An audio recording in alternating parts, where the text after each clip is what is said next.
Allah ada di mana? Benarkah arsy itu termasuk makhluk? Bila iya, di mana Allah sebelum arsy diciptakan? Ini dalam sebuah hadis kata Nabi SAW pada saat beberapa sahabat sudah ngumpul-ngumpul, lagi ngumpul-ngumpul ya di masjid, kemudian kata Nabi SAW mendengarkan pembicaraan mereka. Ternyata pembicaraan mereka itu sudah ada bisikan-bisikan yang sampai pada tingkat mengatakan Allah itu di mana ya? Allah ngapain aja sebelum ciptain makhluk? Jadi muncul pertanyaan-pertanyaan yang memang di luar kapasitas dia. Tadi saya bilang ya, ingat, kita punya jangkauan, batasan, mata terjangkau, kita nggak pernah tahu ada apa di belakang tembok, saja nggak usah cari tahu di belakang tembok itu, gitu kan? Cukup yang ini depan mata kita perbaikin mulai sekarang, gitu kan? Selesai. Jadi kita lakukan seperti itulah.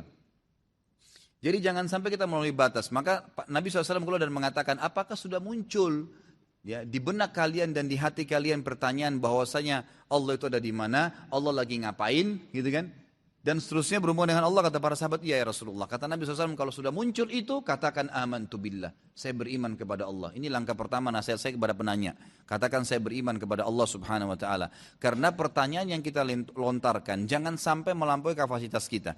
Allah aja belum bisa kita lihat di dunia. Apalagi kalau kita mau cari tahu dulu Allah buat apa sebelum ada arsh. Itu kan terlalu jauh pertanyaan itu. Kita cuma diperintahkan hal sederhana. Imanin Allah ada, arshnya Allah, dan Allah ada di atas langit, titik, selesai, gitu kan?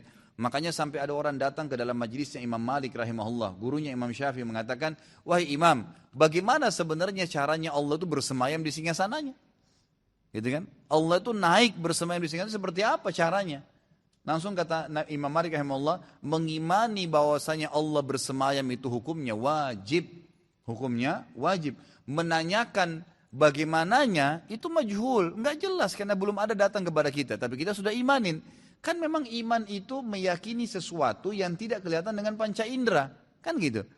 Kita kan tidak pernah memang lihat Allah, enggak pernah lihat malaikat, tapi kita mengimani dan ada bukti-bukti, fakta-fakta kalau memang ada, gitu kan. Maka kata Imam Malik, mengimaninya adalah wajib, gitu kan. Kemudian menanyakan bagaimananya, ini majhul, enggak jelas. Kita tunggu kalau ada dalil, ada penjelasan baru kita iman, kita lengkapkan. Kalau enggak ada tetap kita imani. Disuruh sholat 4 rakaat asar, ya sholat aja dulu, nggak usah tanya kenapa harus 4. Kan duhur juga 4, sekarang asar 4. Lebih baik, kalau orang seperti ini akan muncul pertanyaan terus tuh. Kenapa nggak sekalian Allah kasih 4 rakaat aja sekalian satu kali? Duhur sama asar berdekatan kok, gitu kan? Kenapa nggak satu aja 4 rakaat? Nanti lebih kembang lagi, kenapa harus 4 rakaat ya? Kenapa harus 5 waktu ya? Kenapa harus ada salamnya? Kenapa harus ada rukunya? Kenapa harus ada baca 3 kali? Kenapa? Nggak habis-habis nih, syaitan buka terus pertanyaan. Imanin dulu. Kalau masalah bagaimananya itu tunggu. Kalau Allah jelaskan, bahwa kita imani, kita yakini. Kalau enggak ada pun hikmahnya, enggak ada masalah. Dan kata Imam Malik Allah, bertanya tentang itu terlalu banyak membuka pintu bid'ah. Allahu alam. Jadi Allah ini memang ada di atas arsy-Nya, di singgasana. Tentang masalah apakah arsy itu makhluk, ya? Allahu alam. Ini saya tidak bisa jawab. Apakah itu arsy makhluk atau tidak? Allahu alam. Gitu kan? Karena arsy ini adalah tempatnya Allah SWT bersemayam.